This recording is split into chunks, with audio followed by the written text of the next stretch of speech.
Evening. Today's session topic, as you all know, is most important articles of Indian Constitution. Let's move on to the first important part or important articles that you need to remember. तो सबसे पहला जो है, जो आपको याद रखना है, आपको मेमोराइज रखना है, जो कि पार्ट 3 में है, फंडामेंटल राइट्स। फंडामेंटल राइट्स को हिंदी में मौलिक अधिकार भी कहते हैं, जो कि आर्टिकल 12 to 35 के तक होता है।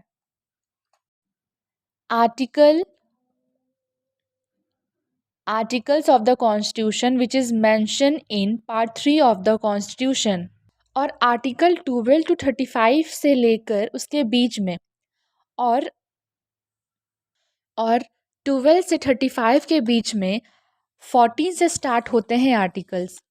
14 से स्टार्ट होते हैं हमारे फंडामेंटल राइट्स और जाते हैं कितने, 32 तक जाते हैं।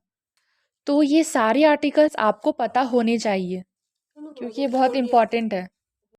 Article 14 it is related to equality before law and equal protection of the law.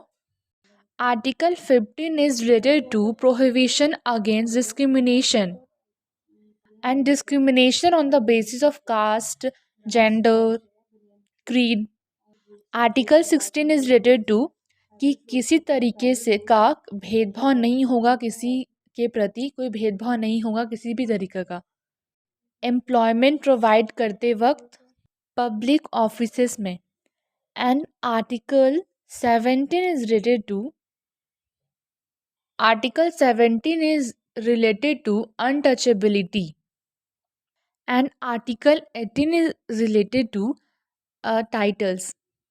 Article 18 is related to evolution of title, जहाँ पे टाइटल को एवोल्यूश किया गया कि किसी के नाम के आगे कोई भी टाइटल नहीं लगाया जाएगा। आर्टिकल 18 में इस चीज़ को एबॉलिश किया गया है। जो फंडामेंटल राइट्स है वो शुरू होते हैं 14 से और 14 to 35, 14 से शुरू होते 30 और 35 में जाकर ख़त्म हो जाते हैं, 14 से आर्टिकल 32 तक। और यहाँ पे जो राइट टू इक्वालिटी है वो आर्टिकल 14 to 18 के बीच में आता है। And right to freedom article 19 to 22 के बीच में आता है। और right against exploitation article 23 to 24 के बीच में आता है। Right to freedom of religion, जहाँ पे हर लोगों को अपने रिलीजन को फॉलो करने के का फ्रीडम होगा, जो कि आर्टिकल 25 to 28 के बीच में आता है। Cultural and educational rights, cultural और एजुकेशन पे भी सबको राइट्स होगा, जो कि 23, 29 और 30 के आर्टिकल के बीच में आता है। राइट टू प्रॉपर्टी, कि लोगों के पास अपनी प्रॉपर्टी की राइट होगी, वो आर्टिकल 31 में आता है। राइट टू कॉन्स्टिट्यूशनल रेमेडीज वो आता है आर्टिकल 32 में। Everyone is before the law, सबसे पहले कानून है, मतलब सबसे बड़ा कानून है लोगों से पहले। अब हम बात करते हैं राइट टू फ्रीडम पे। राइट टू फ्रीडम जो कि आर्टिकल 19 में है, और आर्टिकल 19 में क्या है, राइट टू फ्रीडम है, जिसके अंदर आर्टिकल 19 के अंदर 6 राइट्स हैं, जैसे कि freedom of speech and expression, freedom of association, assemble peacefully.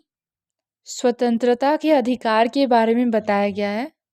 आप किसी भी तरह के एम्प्लॉयमेंट को कर सकते हैं, कहीं पे भी सेटल हो सकते हैं, कहीं पे भी घूमने जा सकते हैं, किसी भी तरीके का संगठन का निर्माण कर सकते हैं, और किसी भी तरीके के भाव को आप कर सकते हैं, प्रकट कर सकते हैं।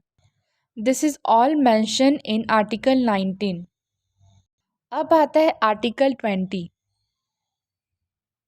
आर्टिकल 20 ये चीज़ के बारे में बताता है कि कभी भी आपको कोई अगर किसी भी तरीके से आपको गिरफ्तार कर लिया जाता है, गिरफ्तार कर लिया जाए या कॉन्विक्ट कर लिया जाए, आपको किसी अपराध के लिए सज़ा मिल जाए तो आपके पास क्या-क्या अधिकार है उस समय पे तो वही बात आर्टिकल 21 में बताई गई है। यानी कि protection in respect of conviction के बारे में आर्टिकल 20 में बात की गई है। और आर्टिकल 21 जो कि जीवन जीने के अधिकार से रिलेटेड है, यानी कि राइट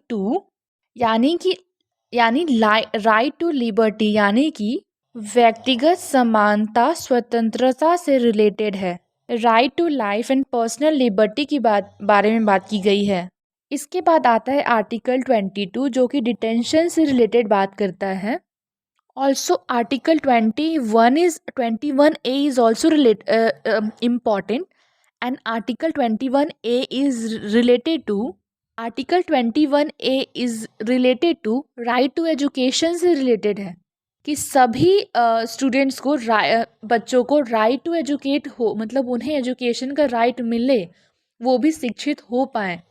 ये बात करता है आर्टिकल 21A, जिसको कब ऐड किया गया था, जिसको 86 कॉन्स्टिट्यूशन अमेंडमेंट के तहत ऐड किया गया था, 2002 में ऐड किया गया था, जिसमें 6 से 14 साल तक के बच्चों को मुफ्त शिक्षा, फ्री एंड कंपलसरी एजुकेशन देने के बारे में बात की गई है। Then we have right against exploitation which is mentioned under Article 23 and 24.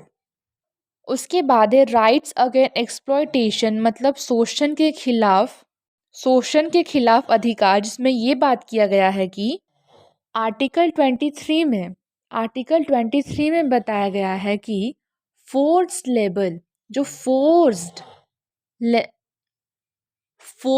Labour has been abolished. Forced labor has been abolished. Slavery मतलब बंधुआ मजदूरी, slavery has been completely abolished. ये सारे आर्टिकल 23 में बात की गई है। ये सब आर्टिकल 23 में प्रोहिबिट की गई है, इसका प्रोहिबिशन किया गया है। फिर आता है आर्टिकल 24 जो कि चाइल्ड लेबर को प्रोहिबिट करता है। आर्टिकल 24 में ये बताया गया है कि बच्चों से काम करवाया नहीं जाएगा, और ये कितने साल के बच्चों से, ये 14 साल के बच्चों से काम नहीं कराया जाएगा। यानी कि 14 years and less children cannot be forced to, especially in hazardous employment.